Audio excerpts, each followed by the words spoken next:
There are two other concepts that I think are really useful when we're dealing with adverse effects from meditation and overcoming that and the pain of that.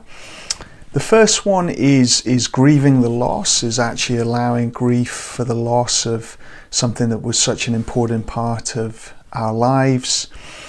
You know, that intense practice with very specific goals, working towards achieving, you know, something within that framework and retreats and all of that might have been a big part of our life, is actually allowing the grief that in a way it's a little bit like the loss of a religion or something else like that. So I think allowing some time for healthy grief, to notice the feelings, the anger, the sadness, other feelings that might come out of that, making room for that, using some of the compassion tools to respond to that as well, to be really kind and supportive to ourselves, and you know, maybe grieving the loss of communities that we might have been a part of. Sometimes those communities haven't responded well to my clients. You know, they've been very invalidating or abandoning. They haven't wanted someone who doesn't match the normal blueprint of the progression that is talked about. So there could be some grief there, social grief as well. And, you know, a response to that can be finding supportive communities, things like the Cheetah House community and other communities that might support you on this is a really important aspect. Or finding new communities if you're engaging in, you know, a physical meditative practice, yoga, tai chi, martial arts, something else that's more a physical way of doing the same thing. That could be a way of finding a new community. The second concept is to get in touch with the values and goals that drew you to intense meditation practice. So some typical values and goals that have come up when I'm working with clients and my own experience around this was, firstly, there might be something around you know, transcendence and loosening the grip of our egos, you know, exploring consciousness, this kind of thing. And I think to some extent we can get at that value by the concept of flow, that we want to engage deeply in life, perhaps lose a sense of self in a healthy way, and have really meaningful connected experiences. So flow, I guess, is another alternative to this. So we pick activities that will give us flow in different ways, you know, everything from climbing, mountain biking, solving a maths problem, being in a beautiful place in nature, being in a really enjoyable conversation when we can be relaxed and focused, deeply engaged. We lose a sense of time. Typically we have clear goals and feedback on that. We're at the edge of our skill level, and you know, we're engaging deeply in something that's meaningful for us, has a sense of meaning. So we can get at that at other ways. There's no reason that meditation is the only way, and in fact a lot of people get more flow from, you know, other areas of their life, including work. And you know, work is one of the places that Csikszentmihalyi found that most people reported flow actually was engaged there. So you know, that might be one there.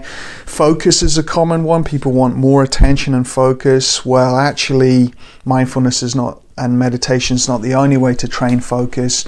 You know, you have people like Cal Newport in the deep work movement that talk about actually doing more of an analytical meditation, where you think about a problem to solve and you run through the variables and possible solutions, and you look at the potential of those outcomes, and you run through that in an analytical meditative way to develop focus.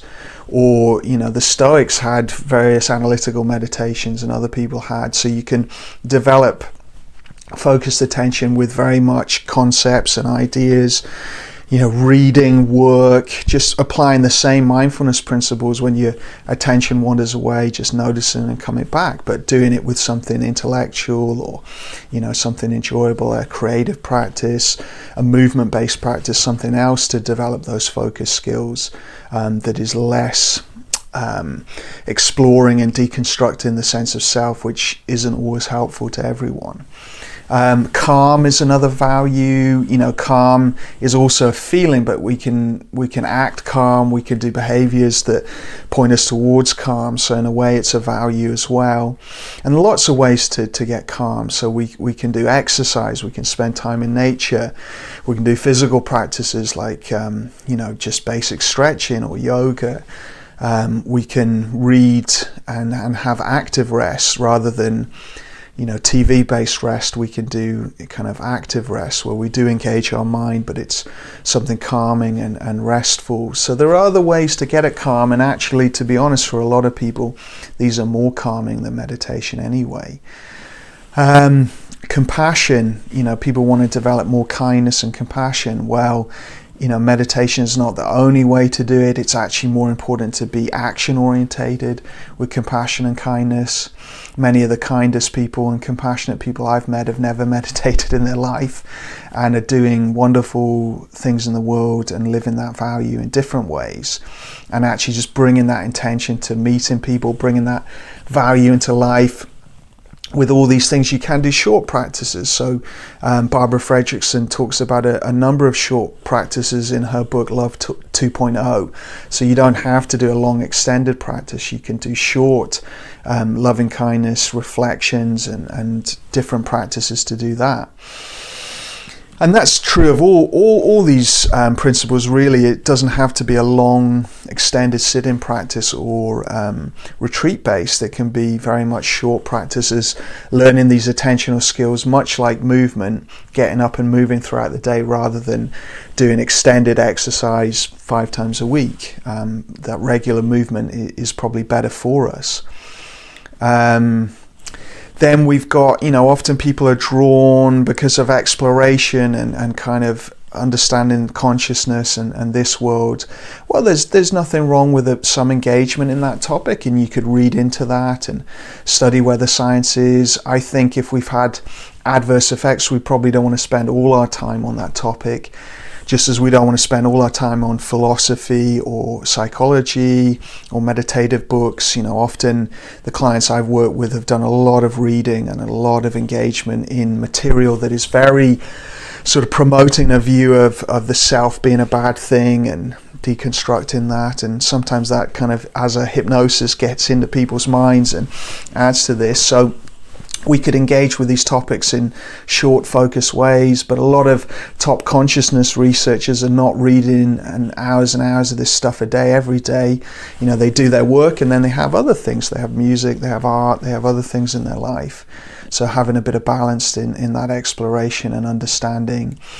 The discipline part, the commitment, the kind of lifestyle focus and discipline. Well, many ways to get that: exercise, yoga, physical practices, cognitive behavioral therapy, acceptance and commitment therapy. All these different therapies talk about structure and action planning and scheduling and all of this. So we can do that in different ways. Again, we can find structure in our life, and a lot of people find that beneficial.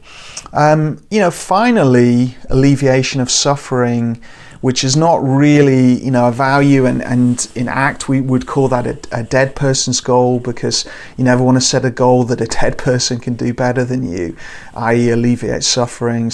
But many people are drawn to the practice for that reason, to relieve the pain. And that, it's kind of in the definition, the noble truths in Buddhism, and this idea of suffering, dukkha being at the heart of everything, and the relief of suffering being possible through these practices. Well, each to their own, and we can all believe what we want, but I don't see much evidence of alleviation from suffering in any spiritual communities or great masters. I think we're all human and we all experience difficulty. Now, maybe that you flip that definition and you say freedom within the suffering, so you're still going to suffer, but suffer with more freedom. Well, okay, maybe, but different ways to do that. And again, we all might know people in our life who have not done any meditation practice, but actually deal with suffering very well and have a balance in their lifestyle. And there are different ways of doing that. We can engage in in therapy, we can engage in personal growth, we can focus more on our relationships, we can get our lifestyle in balance, we can connect with meaning and purpose, we can be compassionate to ourselves. We can develop some of the mindfulness and meditation tools without doing extensive practice. Like in acceptance and commitment therapy, you can do very short practices and still learn how to get separation from our mind and acceptance of feelings. So there are different ways to relieve suffering, and yes, there might be these examples in meditative communities of seemingly super men and women who can just experience huge amounts of suffering without any struggle. But they're the exceptions to the rule. It's not everyone gets those results. There's many people who are not getting those results. So, to put all your money in something that takes up all your time and focus and doesn't, perhaps potentially pulls you out of life, is a big decision to make. And again, I don't want to say what anyone should do. And if that is working for you and it feels right and supportive, then great. But if you're having any difficulties, then maybe, for myself and many clients, it's that we're being pulled out of life and our connection and our goals and deconstructing the sense of self to a non-functional level. And maybe we need to get a little bit more back into our lives and connection and love and kindness and compassion in person, face to face, in action.